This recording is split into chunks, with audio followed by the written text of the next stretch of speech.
اب میرے بھائیوں، شب قدر کے حوالے سے قرآن حکیم کی آیات اور 10 صحیح الاسناد احادیث انشاءاللہ تعالی۔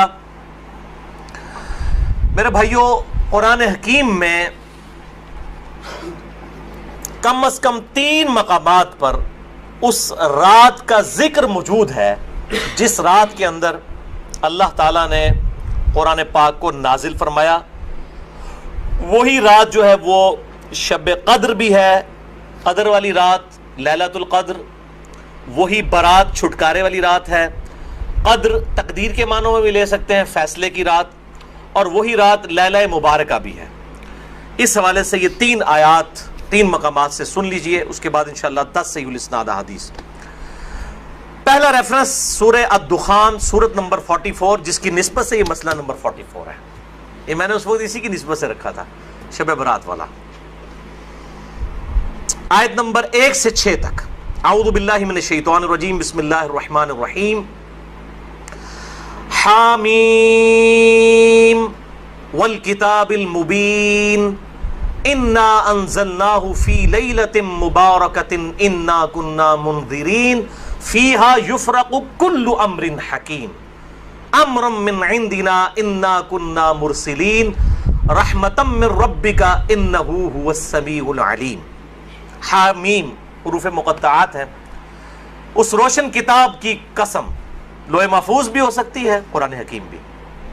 بے شک ہم نے اس قرآن کو ایک مبارک رات میں نازل کیا اور ہم ہی ڈر سنانے والے ہیں آخرت کا اس کتاب کے ذریعے۔ اس رات میں بانٹ دیا جاتا ہے ہر اہم کام۔ وہ جو کہتے ہیں جی وہ شب برات میں، وہ شب قدر کے بارے میں تمام کام ہماری طرف سے ہوتے ہیں اور ہم ہی فرشتوں کو بھیجنے والے ہوتے ہیں، یعنی اس میں فرشتے بھی نازل ہوتے ہیں۔ رحمت ہے تمہارے رب کی طرف سے، بے شک وہ سننے والا اور علم والا ہے۔ اچھا، اب ظلم یہ کیا گیا، انہوں نے کہا یہ جو ہے وہ شب برات کے بارے میں آیات ہے، اندازہ کریں۔ اب وہ شب برات کے بارے میں تو قرآن تو شب برات میں نازل نہیں ہوا، انہوں نے کہا نہیں جی قرآن 2 بار نازل ہوا ہے، ایلو سامو، یعنی ایک جھوٹ کو چھپانے کے لیے دوسرا جھوٹ۔ کہتے ہیں جی ایک دفعہ قرآن جو ہے وہ لوح محفوظ سے پہلے آسمان میں نازل ہوا ہے، تو وہ جو نازل ہوا تھا نا وہ ہوا تھا شب برات میں، اور جو پہلے آسمان سے دنیا میں نازل ہوا ہے وہ شب قدر میں ہوا ہے۔ اب یہ کہاں لکھا ہوا ہے، کس جگہ پہ لکھا ہوا ہے؟ ایون جو آپ روایتیں بھی ضعیف پیش کرتے ہیں شب برات کے حوالے سے، ان میں بھی یہ موجود نہیں ہے کہ اس کے اندر قرآن نازل ہوا ہے۔ لیکن ایک جنہوں کہتے ہیں چھڑ دیتی ہے سنبھالو، تو یہ بات مشہور کر دیتے ہیں، حالانکہ اس کی کوئی اصل نہیں ہوتی ہے۔ قرآن خود اس کی حفاظت کر رہا ہے۔ قرآن کہہ رہا ہے کہ ہم نے اس قرآن کو ایک بابرکت رات میں نازل کیا۔ اب قرآن سے پوچھیں کہ وہ رات کہاں ہے، وہ ہے اگلا ریفرنس سورۃ البقرہ آیت نمبر 185۔ شہر رمضان الذی انزل فیہ القرآن ھدی للناس وبینات من الھدی والفرقان۔ رمضان کا مہینہ وہ ہے جس میں ہم نے القرآن نازل کیا، جس میں ہدایت ہے اور اس میں ہدایت کے روشن دلائل ہیں اور یہ الفرقان، حق اور باطل میں تمیز کرنے والی کتاب ہے۔ فائنل ٹیسٹمنٹ ہے، اس اولڈ ٹیسٹمنٹ اور نیو ٹیسٹمنٹ کے بعد یہ فائنل ٹیسٹمنٹ۔ تو اب اگر وہ رات رمضان کے مہینے میں ہے تو وہ پھر شب برات وہ والی نہیں ہوگی۔ شب برات جو ہے وہ شب برات، شب قدر ہی شب برات ہے، یہی شب مبارکہ ہے۔ تیسرا ریفرنس قرآن حکیم کی مکمل سورت ہے، سورۃ القدر، سورت نمبر 97 پارہ نمبر 30 میں۔ انا انزلناہ فی لیلۃ القدر، بے شک ہم نے اس قرآن کو تقدیر کے فیصلوں والی رات میں نازل کیا۔ وما ادراک ما لیلۃ القدر، اور تمہیں کیا ادراک ہے، تمہیں کیا پتا کہ یہ لیلۃ القدر کیسی رات ہے۔ لیلۃ القدر خیر من الف شہر، یہ وہ رات ہے جو کہ 1000 مہینوں سے افضل ہے، یعنی قمری اعتبار سے آپ سمجھ لیں کوئی 84-85 سال، اور سولر ایئرز کے اعتبار سے 82 سال کی عبادت سے بہتر ہے اس رات میں عبادت کرنا۔ تنزل الملائکۃ والروح فیہا باذن ربہم من کل امر، اس میں فرشتے نازل ہوتے ہیں اپنے رب کی جانب سے تمام اہم کام لے کر۔ وہی فیہا یفرق کل امر حکیم۔ دیکھیں قرآن کے پیچھے قرآن کی آیات، قرآن کی سب سے بیسٹ تفسیر وہ ہے جو قرآن سے کی جائے۔ سلام، یہ رات سراپا سلامتی ہے، ہی حتی مطلع الفجر، اور یہ سلامتی ہے فجر کا وقت شروع ہونے تک، طلوع فجر تک۔ ویسے تو بخاری و مسلم کی میں نے حدیث بیان کی کہ پورا سال ہی آخری تہائی رات میں اللہ تعالیٰ کی طرف سے ندا آتی ہے، لیکن اس کی خصوصیت یہ ہے کہ مغرب کا وقت شروع ہونے سے لے کر طلوع فجر تک یہ پوری کی پوری رات اللہ تعالیٰ کی طرف سے خاص رات ہے، جس میں فرشتے نازل ہوتے ہیں، اہم کام بانٹے جاتے ہیں، تقدیر کے فیصلوں کی رات ہے۔ تو یہی شب قدر ہے، یہی شب برات ہے، یہی لیلہ مبارکہ ہے، یہ سارے کے سارے نام اسی پہ فٹ بیٹھتے ہیں۔ اب آخر میں 10 صحیح الاسناد احادیث اور 10 کی 10 جو ہیں وہ میں مشکات سے ان کے نمبرز بھی بتا دوں گا، اور بخاری اور مسلم پرائمری بکس کے نمبر نہیں بتاؤں گا، مشکات کے نمبر بتاؤں گا جو انسائکلوپیڈیا آف حدیث ہے۔ پہلی حدیث صحیح بخاری صحیح مسلم دونوں میں ہے، مشکات میں ہے 1958۔ آپ صلی اللہ علیہ وآلہ وسلم نے فرمایا، جو شخص ایمان اور احتساب کے ساتھ، احتساب کہہ دیں گے آپ 3 چیزوں کو جوڑ کے، اخلاص، ثواب اور اصلاح نفس، جو ایمان اور احتساب کے ساتھ رمضان کے مہینے کے روزے رکھ لے، اللہ تعالیٰ اس کے سابقہ سارے گناہوں کی مغفرت فرما دے گا۔ اور جو ایمان اور احتساب کے ساتھ رمضان کی راتوں کا قیام کر لے، یعنی تراویح قیام اللیل کر لے، اس کے بھی سابقہ سارے گناہ معاف ہو جائیں گے۔ اور جو ایمان اور احتساب کے ساتھ لیلۃ القدر کا قیام کر لے، اس کے بھی سابقہ سارے گناہ معاف، لیکن صرف چھوٹے گناہ، کبیرہ گناہ صرف توبہ سے معاف ہوتے ہیں، چھوٹے گناہ تو آٹومیٹکلی معاف ہو جاتے ہیں نیک اعمال کرنے سے۔ اس کے ثبوت میں وہ حدیث ہے صحیح مسلم کی جو مشکات میں ہے 564۔ آپ صلی اللہ علیہ وآلہ وسلم نے فرمایا، اگر کبیرہ گناہوں سے بچا جائے تو 5 نمازیں، ایک نماز سے دوسری نماز تک، ایک جمعے سے دوسرا جمعہ، اور ایک رمضان سے دوسرا رمضان، درمیان کے تمام گناہوں کا کفارہ بن جائیں گے اگر کبیرہ سے بچا جائے۔ تو نماز چھوڑنا خود ہی کبیرہ، ورنہ لوگ کہیں جی کہ رمضان ہی پڑھ لو، دوسرے رمضان وشکالی پار، کیوں؟ صحیح مسلم میں حدیث ہے، مشکات میں ہے 569 کہ بندے کے کفر اور اسلام، شرک اور اسلام کے درمیان فرق نماز ہے۔ یہ اتنا کبیرہ گناہ ہے کہ بندے کے کفر اور اسلام کا فرق ہے۔ تو جو کبیرہ گناہ کر رہا ہے نماز والا، اس کا کیسے ایک جمعے سے دوسرا جمعہ کفارہ بن سکتا ہے، یا ایک رمضان سے دوسرا رمضان کفارہ بن سکتے ہیں؟ دوسری حدیث بھی بخاری اور مسلم سے ہے، مشکات میں 2083۔ آپ صلی اللہ علیہ وآلہ وسلم نے فرمایا، شب قدر کو رمضان کے آخری عشرے کی تاک راتوں میں تلاش کرو، 21ویں، 23ویں، 25ویں، 27ویں اور 29ویں۔ تیسری حدیث بھی بخاری اور مسلم سے ہے، اور مشکات میں اس کا نمبر ہے 2086۔ آپ صلی اللہ علیہ وسلم نے رمضان کا پہلا عشرہ اعتکاف کیا، پھر دوسرا عشرہ بھی اعتکاف کیا، پھر سر مبارک خیمے سے باہر نکالا اور کہا کہ میں نے پہلا عشرہ اعتکاف کیا تھا شب قدر کی تلاش میں، لیکن مجھے نہیں ملی، دوسرے میں بھی نہیں ملی۔ پھر ایک فرشتے نے آ کے مجھے خبر دی کہ اس کو آپ آخری عشرے میں تلاش کریں، اگر تم میں سے کوئی اعتکاف میرے ساتھ کرنا چاہتا ہے تو کر لے۔ اور پھر آپ صلی اللہ علیہ وآلہ وسلم نے فرمایا، مجھے خواب میں وہ رات دکھا دی گئی، اور اس میں مجھے رات میں وہ خواب میں دکھائی گئی، لیکن پھر مجھے بھلا دی گئی۔ سنقرئک فلا تنسى الا ما شاء اللہ، اے نبی ہم تمہیں پڑھائیں گے، تم کبھی نہیں بھولو گے مگر جب اللہ چاہے گا۔ بھلا دی گئی، اور اس کیوں بھلائی گئی وہ آگے بخاری کی حدیث بھی آ جائے گی۔ پھر بھلا دی گئی۔ بہرحال مجھے ایک بات یاد ہے کہ اس رات صبح کے وقت جب میں فجر کی نماز پڑھ رہا ہوں گا تو میرے ماتھے پر کیچڑ کا نشان ہوگا، یہ آپ کو خواب میں دکھایا گیا۔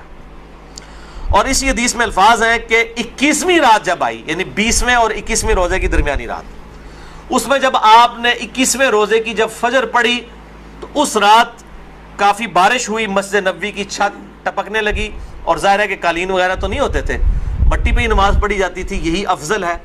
لہٰذا اہل تشیع کا پارشلی مقدمہ اس حوالے سے مضبوط ہے کہ مٹی پہ ہی سجدہ ہونا چاہیے۔ تو بہرحال آپ صلی اللہ علیہ وآلہ وسلم کے ماتھے پر مٹی کا نشان پڑ گیا۔ صحابہ کہتے ہیں جب نماز کے بعد آپ صلی اللہ علیہ وسلم جب رخ انور صحابہ کی طرف کرتے تھے تو انہوں نے دیکھا کہ آپ صلی اللہ علیہ وآلہ وسلم کے ماتھے پر مٹی کا نشان ہے، تو صحابہ کو پتہ چلا اچھا آج شب قدر تھی۔ اچھا اب آپ دیکھیں کہ یہ نہیں ہے کہ کوئی شے نظر آ جاتی ہے، ورنہ صحابہ کو بھی نظر آئی، آپ صلی اللہ علیہ وسلم کو بھی کوئی چیز نظر نہیں آئی. اور یہاں اتنا مشہور کیا، کہتے ہیں جی سمندر کا پانی میٹھا ہو جاتا ہے، اور کوڑ مارنے چھڑ دو. ہوں ماڈرن دور جے کسی گورے نے سن لی نا گل، وہ جناب بہ جائے گا رمضان دا پورا مہینے روزانہ دا ایک ٹیسٹ لے گا اور کہے گا دسو کس داڑے جناب شاید میٹھا ہوتا ہے سمندر دا پانی. جی سارے درخت سجدے میں گر پڑتے ہیں، بھائی ہم سی سی ٹی وی کیمرے لگا لیتے ہیں، پتہ لگ جائے گا کس وقت گرتے ہیں. یہ سب جھوٹ ہے، کسی روایت کے اندر موجود نہیں ہے. بس صرف آپ نے قیام کرنا ہے رات کا، کوئی ایک رات اس میں ہوگی. اسی لیے دیکھیں یہ فکس بھی نہیں کر کے بتائی گئی کہ فلاں ہے، کہا گیا 5 ہیں، 21ویں 23ویں 27ویں 25ویں 27ویں اور 29ویں. چوتھی حدیث صحیح مسلم سے عبداللہ بن انیس کی، مشکات میں 2087. اس میں بھی یہ پورا واقعہ ہے، لیکن اس میں الفاظ یہ ہیں، اب دوسرے صحابی کہتے ہیں کہ وہ 23ویں شب تھی. ابو سعید خدری کہہ رہے ہیں وہ 21ویں تھی کیچڑ والی، اور عبداللہ ابن انیس کہہ رہے ہیں وہ 23ویں تھی. لیکن یہی دو اختلاف آ گئے. تو وہ 21ویں بھی ہو سکتی ہے، 23ویں بھی، 25ویں بھی، 27ویں بھی. اور اس کی حکمت کیا ہے بدلنے کی میں بعد میں بتاتا ہوں. تو یہ شب قدر کے حوالے سے ایک دعا بھی بڑی مشہور ہے، اللہم انک عفو تحب العفو فاعف عنی. یہ روایت مشکات میں بھی موجود ہے 2091 اور جامع ترمذی اور سنن ابن ماجہ میں موجود ہے، لیکن یہ روایت منقطع ہے. وہ تابعی جو ہے عبداللہ بن بریدہ، اس کا سماع اما عائشہ سے ثابت نہیں ہے. شیخ البانی سے حسن درجے تک پہنچاتے ہیں. بہرحال دعا کے بارے میں میرا موقف یہ ہے، چاہے کوئی ضعیف روایت بھی ہو، اگر کوئی دعا کے طور پہ اسے کر لے تو میں اس کے اوپر کوئی فتوی والا معاملہ نہیں کرتا. امام دارقطنی نے بھی یہ بات لکھی ہے کہ یہ منقطع روایت ہے. اللہم انک عفو تحب العفو فاعف عنی. 5ویں حدیث صحیح مسلم سے ہے، مشکات میں ہے 2088. سیدنا ابی ابن کعب کو کسی نے بتایا کہ عبداللہ ابن مسعود کہتے ہیں رضی اللہ تعالیٰ عنہ کہ جو شخص روزانہ آخری پہر جاگے گا تہجد کے وقت تو وہ شب قدر پا لے گا. اب یہ دیکھیں کہ روزانہ جو جاگے گا ظاہر وہ پا ہی لے گا. عبداللہ ابن مسعود کی جب یہ بات پہنچی ابی ابن کعب تک تو انہوں نے کہا اللہ تعالیٰ ہمارے بھائی پہ جو ہے وہ رحم فرمائے. انہوں نے شاید یہ بات اس لیے کہی کہ لوگ صرف اکتفا ہی نہ کر لیں رمضان کے قیام پہ ہی، اس لیے انہوں نے یہ بات کی ہوگی، ورنہ ہمارے بھائی عبداللہ ابن مسعود کو یہ بات خوب پتہ ہے کہ شب قدر جو ہے یہ رمضان کے آخری عشرے میں آتی ہے. اور پھر انہوں نے کہا کہ میں اللہ کی قسم اٹھاتا ہوں کہ شب قدر جو ہے وہ 27ویں رات ہے. اور تابعی کہتے ہیں کہ انشاءاللہ کے بغیر قسم کھائی، کیونکہ اگر آپ انشاءاللہ کے ساتھ قسم کھائیں نا تو وہ قسم ڈاؤٹ فل ہوتی ہے کہ اگر اللہ نے چاہا تو. انشاءاللہ کے بغیر قسم کھائی جاتی ہے تو کنفرم ہوتا ہے کہ وہ بات ڈیفینیٹ کر رہا ہے، کرنے والا واقعی قسم کھا رہا ہے. تو پھر پوچھا کہ آپ کو کیسے پتا ہے کہ 27ویں ہے؟ انہوں نے کہا اس لیے کہ آپ صلی اللہ علیہ وآلہ وسلم نے ہمیں نشانی بتائی ہے کہ اس رات جب سورج صبح کے وقت طلوع ہوتا ہے تو بغیر شعاؤں کے ہوتا ہے، یعنی بالکل ٹکیاں نکلتی ہے. اور ویسے تو عموماً ویسے بھی ٹکیاں نکلتی ہے، لیکن وہ شاید زیادہ دیر تک کے لیے ٹکیاں رہتی ہے. اب حالانکہ باقی روایتوں کے اندر 21ویں 23ویں بھی آیا ہے، اور یہ قسم اٹھا کے 27ویں، تو اس سے مراد پھر تطبیق یہ ہوگی کہ جو انہوں نے پائی ہے وہ اس سال 27ویں کو آئی ہوگی، ورنہ تو یہ بدلتی رہتی ہے. 6ٹھی حدیث صحیح بخاری سے ہے، مشکات میں 2095 کہ آپ صلی اللہ علیہ وآلہ وسلم شب قدر کا دن بتانے کے لیے کہ آپ کون سی رات کو یہ آئے گی باہر تشریف لائے تو 2 مسلمان آپس میں جھگڑ رہے تھے. یہ جھگڑنے کی نحوست دیکھیں. آپ صلی اللہ علیہ وسلم بھول گئے اور آپ نے فرمایا کہ مجھے اللہ نے بتائی تھی وہ رات لیکن پھر مجھے بھلا دی گئی، سنقرئک فلا تنسى الا ما شاء اللہ. اور پھر آپ نے فرمایا کہ اس وجہ سے بھلائی گئی کہ یہ 2 مسلمان آپس میں جھگڑ رہے تھے، اور پھر کہا ہو سکتا ہے کہ اللہ کی اسی میں بہتری ہو، یہ بھی ساتھ کہہ دیا، ورنہ انہوں 2 مسلمانوں نے لوگ قیامت تک کوستے رہتے. بھائی اللہ نے بتانا ہوتا تو بعد میں بتا سکتے، اللہ کے لیے تو کوئی مسئلہ نہیں تھا، اسی میں بہتری ہو، اور یہ واقعی بہتری ہے. اور پھر فرمایا اب تم اسے 21ویں 23ویں اور 25ویں میں تلاش کرو. اب یہاں 27ویں 29ویں کا ذکر کوئی نہیں ہے، وہ الگ سے حدیث میں. تو حکمت یہ ہے بیسیکلی اس کو ڈیفرنٹ کرنے میں تاکہ لوگ یہ پورا عشرہ جو ہے وہ اہتمام کریں. دوسرا لوگ کہتے ہیں جی جس رات میں قرآن نازل ہوا تھا وہ ہوگی تو کوئی ایک ہی رات نا، یا 21ویں ہوگی. یہ تو نہیں ہے کہ 14 اگست اس دفعہ جو ہے 14 اگست کو آئے تو اگلی دفعہ 14 اگست جو ہے وہ 21 اگست کو آ جائے, اس طرح تو نہیں ہوگا. 14 اگست تو 14 اگست کو ہی آئے گا. تو یہ کیا وجہ ہے کہ قرآن جس رات میں نازل ہونا شروع ہوا وہ تو یا 21ویں تھی یا 23ویں تھی یا 25ویں یا 27ویں یا 29ویں, تو اگلے سال بھی وہی ہونی چاہیے. تو یہ دنیاوی اعتبار سے تو یہ بات بالکل ٹھیک ہے. لیکن جب اللہ تعالیٰ نے اس کی سیلیبریشن اس طرح کر دی ہے کہ اس سال میں اس کی سیلیبریشن کروں گا 21ویں کو, اگلے سال 23ویں کو, اس سے اگلے سال 27ویں کو, اس سے اگلے سال پھر شاید 21ویں کو ہو جائے, پھر کبھی 29ویں کو, تاکہ یہ روٹیٹ کرتی رہے, مسلمانوں کا شوق برقرار رہے. اس میں نظر کچھ نہیں آنا ہوتا, بس قیام کرنا ہوتا ہے. اللہ تعالیٰ 82 سال کی عبادت کا ثواب لکھ دے گا. اور اس کا آسان طریقہ میں آپ کو اینڈ پہ 2 حدیثیں بتا دوں گا سست الوجود لوگوں کے لیے انشاءاللہ میرے جیسے. 7ویں حدیث بھی بخاری اور مسلم دونوں میں ہے, مشکات میں 2090. اما عائشہ کہتی ہیں کہ جب رمضان کا آخری عشرہ ہوتا تو آپ صلی اللہ علیہ وسلم عبادت کے لیے کمر بستہ ہو جاتے, خود بھی راتوں کو جاگتے اور اپنے گھر والوں کو بھی جگایا کرتے. اللہ تعالی ہمیں بھی اس سنت پر عمل کرنے کی توفیق عطا فرمائے, آمین. 8ویں حدیث صحیح مسلم سے ہے, مشکات میں 2089. اما عائشہ رضی اللہ تعالیٰ عنہ کہتی ہیں کہ آپ صلی اللہ علیہ وسلم جس قدر رمضان مبارک کے آخری عشرے میں عبادت اور سخاوت والا معاملہ کرتے تھے, پورا سال کبھی ایسا نہیں کرتے تھے, اس آخری عشرے میں خصوصاً. 9ویں حدیث تو ہے ہی بالخصوص پرٹیکولرلی اعتکاف کے حوالے سے, اور اعتکاف بھی بیسیکلی شب قدر کی تلاش کے لیے ہوتا ہے. کم از کم 10 دن مسجد میں ٹکا تو رہے گا نا, چلو ستے ہی لب گئی مسجد ہی تو مل جائے گی نا انہوں شب قدر, اور کوئی نہیں تو لوگ فجر اور عشاء کی نماز ہی جماعت سے پڑھا دیں گے. خراٹے لے رہے ہوں تو اعتکاف والوں کی تو ویسے ہی شامت آئی ہوتی ہے بیچاروں کی, اعتکاف والوں کو تو رات کو بھی نہیں سونے دیتے, اور درس بھی مجبوراً بیچارے اعتکاف والوں کو ہی سننا پڑتا ہے. تو بخاری اور مسلم میں حدیث ہے, مشکات میں 2097. اما عائشہ رضی اللہ تعالیٰ عنہ کہتی ہیں کہ آپ صلی اللہ علیہ وسلم رمضان کے آخری عشرے کا اعتکاف فرمایا کرتے تھے یہاں تک کہ آپ کی وفات ہو گئی. ہر سال اعتکاف کرتے تھے آپ صلی اللہ علیہ وآلہ وسلم. یہ سنت موقدہ کفایہ ہے, چند لوگ کر لیں تو باقیوں کی طرف سے ادا ہو جائے گی. اور پھر آپ صلی اللہ علیہ وسلم کی وفات کے بعد آپ کی بیویاں بھی مسجد نبوی میں اعتکاف کیا کرتی تھیں. لیکن اسی کانٹیکسٹ میں بخاری مسلم میں حدیث ہے, ایک دفعہ آپ صلی اللہ علیہ وآلہ وسلم نے جو ہے وہ مسجد نبوی میں اعتکاف کے لیے خیمہ لگایا. کسی ایک بیوی نے آ کے خیمہ لگایا, پھر دوسری نے بھی وہ سوکن والا سلسلہ کرتے کرتے کئی خیمے لگے. آپ نے ساروں کے کھڑوا کے اپنا بھی کھڑوا دیا. اس سال آپ نے اعتکاف ہی نہیں کیا. پھر آپ نے اگلے سال صحیح بخاری میں آتا ہے 20 دن کا اعتکاف کیا, اور وہ آپ کا آخری سال تھا. تو آپ نے اعتکاف ہی نہیں کیا کہ یہ یعنی اللہ کی رضا کی خاطر اعتکاف کیا جائے, نہ کہ میری وجہ سے کہ میرے ساتھ ایک بیوی اعتکاف بیٹھی ہے پھر دوسری بھی, سب کے خیمے.